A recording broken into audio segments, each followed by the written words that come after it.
Hi everyone, welcome to my channel edutech KG2 PG. Inter చదువు complete చేసిన అమ్మాయిలకు ఒక చక్కని అవకాశం. మీరు ప్రతి సంవత్సరం 30,000 స్కాలర్షిప్ను పొందవచ్చు. ఈ 30,000 స్కాలర్షిప్ను ఇంటర్ కంప్లీట్ చేసి డిగ్రీ లేదా డిప్లొమా లేదా ఇంజనీరింగ్ చదువుతున్న విద్యార్థులకు ప్రతి నెల ప్రతి సంవత్సరం 30,000 స్కాలర్షిప్ని పొందవచ్చు. ఈ 30,000 scholarship degree first year, second year, third year అంటే డిగ్రీలో మొత్తంగా 90,000, ఇంజనీరింగ్లో అయితే 1,20,000 స్కాలర్షిప్ని పొందవచ్చు. అయితే ఈ స్కాలర్షిప్ను ఎవరు ప్రొవైడ్ చేస్తున్నారు, దీనికి కావాల్సిన డాక్యుమెంట్స్ ఏంటి, అసలు అప్లై చేసుకోవడానికి లాస్ట్ డేట్ మన స్టార్టింగ్ డేట్ ఎప్పుడో మనం ఈ వీడియోలో తెలుసుకుందాం. ఈ స్కాలర్షిప్ అనేది అజీమ్ ప్రేమ్జీ స్కాలర్షిప్ అని అంటారు. దీన్ని అజీమ్ ప్రేమ్జీ ఫౌండేషన్ నుంచి మనకు ఇవ్వడం జరుగుతుంది. The program is part of our commitment to advancing equity and equality in education in India. దీని యొక్క అజీమ్ ప్రేమ్జీ ఫౌండేషన్ యొక్క ముఖ్య ఉద్దేశం ఏంటంటే భారతదేశంలో విద్యలో సమానత్వం, నాణ్యతలో పెంపొందించడానికి కోసమే ఈ ప్రోగ్రామ్ని చేపట్టారు. ఈ అజీమ్ ప్రేమ్జీ స్కాలర్షిప్ అనేది అమ్మాయిలకు మాత్రమే ఇవ్వడం జరుగుతుంది. Girl student who have short listed will receive financially support up to 1.5 lakhs అంటే 1,50,000 వరకు పొందవచ్చు. ప్రతి సంవత్సరం 30,000 స్కాలర్షిప్ని ఇది ఇవ్వడం జరుగుతుంది. It is simply eligibility criteria and easy application process to ensure that as many girls as possible can access this point. అంటే వాళ్ళ ముఖ్య ఉద్దేశం ఏంటంటే అమ్మాయిలు ప్రతి ఒక్కరూ ఈ స్కాలర్షిప్ని పొందవచ్చు. అంతేకాకుండా it is not based on merit, caste, income, religion and it is open for all girls. ఇది క్యాస్ట్ బేస్ కాకుండా, మెరిట్ కాకుండా అన్ని రిలీజియన్స్ వాళ్ళకి అందుబాటులో ఉండే ఒక చక్కని స్కాలర్షిప్. ఈ స్కాలర్షిప్ని ఇప్పటి 2024-25 సంవత్సరంలో మొదటిగా స్టార్ట్ చేయడం జరిగింది. మొదటిగా 2024-25లో 3 రాష్ట్రాలతో స్టార్ట్ చేసి 25-26లో 18 స్టేట్లకు విస్తరించారు. ఈ స్కాలర్షిప్ని ఇప్పటి వరకు 1,95,000 అమ్మాయిలకు ఈ స్కాలర్షిప్ని ఇవ్వడం జరిగింది. వీళ్ళ మోటో ఏంటి అంటే ఇప్పటి వరకు and so for the scholarship as suppose to 1.95 lakhs girls and this number is expected to grow significantly in the coming years. Our intention to award this scholarship to 5 lakhs girls each year. ఇప్పటి వరకు 1,95,000 అమ్మాయిలకి scholarship ఇచ్చారు. వాళ్ళ యొక్క Moto ఏంటంటే 5 లక్షల అమ్మాయిలకు ఈ స్కాలర్షిప్ని చేరవేయాలనేదే వాళ్ళ ముఖ్య ఉద్దేశం. ఈ అజీమ్ ప్రేమ్జీ ఫౌండేషన్ నుంచి ప్రతి సంవత్సరం 5 లక్షలకు పైగా అమ్మాయిలకు స్కాలర్షిప్ ఇవ్వాలనేది వాళ్ళని మెయిన్ మోటోగా ఉంది. అయితే ఈ స్కాలర్షిప్ అప్లై చేసుకోవడానికి మనము ఏ డాక్యుమెంట్స్ అవసరం అవుతాయి, ఎప్పుడు అప్లై చేసుకోవాలి అని డీటెయిల్స్ చూస్తాం. ఫస్ట్ రౌండ్లో ఈ 2 phases స్కాలర్షిప్ని అప్లై చేసుకోవాల్సి ఉంటుంది. ఫస్ట్ ఫేజ్ అనేది ఇప్పుడు రిలీజ్ అయింది. ఫస్ట్ ఫేజ్లో 10th August 2026 నుంచి 31st August 2026 వరకు ఫస్ట్ రౌండ్లో మనకి ఇప్పుడు రిలీజ్ చేశారు. సెకండ్ ఫేజ్ వచ్చేసి 10th January 2027 నుంచి 31st January 2027 వరకు సెకండ్ ఫేజ్లో మన స్కాలర్షిప్లు అప్లై చేసుకోవచ్చు. ఈ అజీమ్ ప్రేమ్జీ స్కాలర్షిప్కి ఎలిజిబిలిటీ క్రైటీరియా అయితే ఏం చూద్దాం. ప్రేమ్జీ స్కాలర్షిప్ ఎలిజిబిలిటీ క్రైటీరియా చూసినట్లయితే ఈ స్కాలర్షిప్ అమ్మాయిలకు మాత్రమే ఉంటుంది. ఏ girls who studied have passed both class 10th and class 12th as regular student from a government school or government college, any of the eligible states or union territories. అంటే ఎవరైతే 10వ తరగతి మరియు ఇంటర్ అనేది government college school లేదా inter అనేది government స్కూల్లో కాలేజీలో చదివిన వాళ్ళు మాత్రమే ఈ స్కాలర్షిప్కి ఎలిజిబుల్.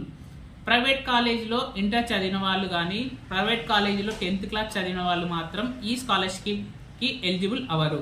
సో వాళ్ళు ఖచ్చితంగా 10th అండ్ ఇంటర్ అనేది గవర్నమెంట్లో చదివినట్టయితే ఉండాలి.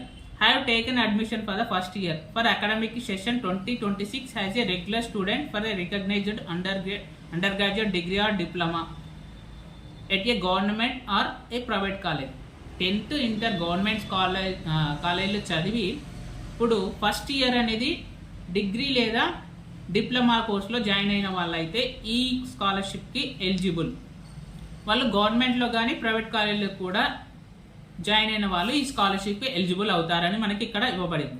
సో ఈ స్కాలర్షిప్ అప్లై చేసుకోవడానికి మనకు ముఖ్యంగా 7 రకాల డాక్యుమెంట్స్ అయితే అవసరం ఉంటుంది. ఈ డాక్యుమెంట్స్ అన్ని original documents, colour scan documents అయితే అవసరం ఉంటాయి. ఆ డాక్యుమెంట్ ఏంటో మనం ఇప్పుడు చూద్దాం. ఒకటి పాస్పోర్ట్ ఫోటోగ్రాఫ్, మీ యొక్క పాస్పోర్ట్ ఫోటోగ్రాఫ్ ఉండాలి. And signature. ఈ పాస్పోర్ట్ ఫోటోగ్రాఫ్ అనేది వైట్ బ్యాక్గ్రౌండ్తో లేటెస్ట్గా లాస్ట్ 6 monthsలో దిగిందయి ఉండాలి.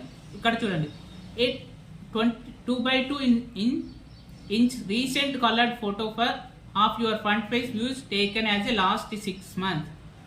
సో లాస్ట్ 6 monthsలో దిగిన మీ కలర్ ఫోటోగ్రాఫ్ ఉండాలి. దాంతోపాటు సిగ్నేచర్, అలాగే మీ ఒరిజినల్ ఆధార్ కార్డ్, అలాగే ఏ clear and unedited soft copy of front side of your class 10th class mark sheet.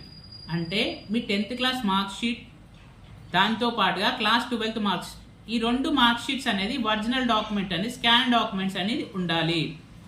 దానితో పాటుగా బ్యాంక్ డీటెయిల్స్ అనేది మీ బ్యాంక్ పాస్బుక్ ఫ్రంట్ పేజ్ అయితే ఉండాలి. ఒకవేళ మీ ఫ్రంట్ పేజ్ లేకపోతే లేటెస్ట్ 1 month స్టేట్మెంట్ ఉంటుందిగా, ఆ స్టేట్మెంట్ అనేది మీరు సబ్మిట్ చేయాల్సి ఉంటుంది. సో ఇక్కడ పూర్తి డీటెయిల్స్ చూస్తుంటే ఏ clear and unedited soft copy of first page of your bank account passbook which has account holder name, account name, IFSC and branch code details clearly visible. అంటే మీ bank passbook front పేజ్లో మీ యొక్క పేరు, IFSC code, నేము, branch details అనేది కంప్లీట్గా visible అయ్యి ఉండాలి. ఒకవేళ మీకు అలా లేకపోతే, if you don't have the passbook or the information on the passbook is handwritten is not clearly visible, then submit a bank account statement of the last 1 month with account holder name. అలా లేకపోతే మీకు రీసెంట్గా statement తీసుకొని last 1 month statement తీసుకోండి. దానిలో కూడా మీ IFSC code, మీ యొక్క details అనేది క్లియర్గా కనబడుతూ ఉండాలి. ఇది కూడా మనకు కలర్లో స్కాన్ కాపీ మాత్రమే ఉండాలి. దాంతోపాటు ఇప్పుడు ప్రజెంట్గా ఏ కాలేజీలో అయితే జాయిన్ అయ్యారో ఆ కాలేజ్ యొక్క అడ్మిషన్ బోనఫైడ్ సర్టిఫికేట్, ఆర్ మీరు ఒకవేళ ప్రైవేట్ కాలేజీలో జాయిన్ అయితే ట్యూషన్ ఫీజ్ పే చేసిన రిసిప్ట్ ఉంటుంది కదా, ఆ రిసిప్ట్లో కూడా మీ నేము, మీ కాలేజ్ నేము, అన్ని course details, study of year of study, start date of your course, ఇలా అన్ని డీటెయిల్స్తో కలిపిన bona fide or tuition fee receipt అనేది డాక్యుమెంట్స్ అనేది మనకు కావాలి. మొత్తంగా మనకు ఈ స్కాలర్షిప్ ఎలిజిబుల్ అవ్వడానికి ముఖ్యంగా 10th, ఇంటర్ అనేది గవర్నమెంట్ కాలేజ్ గవర్నమెంట్ స్కూల్లో చదవాలి. దాంతోపాటుగా ఆల్ కలర్ డాక్యుమెంట్స్ అనేది స్కాన్ డాక్యుమెంట్స్ అని ఒరిజినల్ స్కాన్ డాక్యుమెంట్స్ అని ఉన్నాయి. 1 photo, 2 signature, 3 Aadhaar card, 4 10th marks memo, 5 inter marks memo, 6 bank details, 7 admission. ఈ 7 డాక్యుమెంట్స్తో మీరు ఆన్లైన్లో అప్లై చేసుకోవచ్చు. అప్లై చేసుకోవడానికి స్టార్ట్ డేట్ అనేది 10th August 2026 నుంచి 31st August 8th 2026 వరకు అయితే ఉంది. సో మనం ఈ వీడియోలో అజీం ప్రేమ్జీ ఫౌండేషన్ నుంచి అజీం ప్రేమ్జీ స్కాలర్షిప్కి కావాల్సిన డాక్యుమెంట్స్, అప్లై చేసుకునే last date and first date అనేది చూస్తాం. సో అజీం ప్రేమ్జీ స్కాలర్షిప్కి పొందడానికి ఏ విధంగా ఆన్లైన్లో అప్లై చేయాలో మరొక వీడియోలో మళ్ళీ తెలుసుకుందాం. So please subscribe my channel EduTech KG to PG. Thank you for watching my video. Signing off for today. Thank you.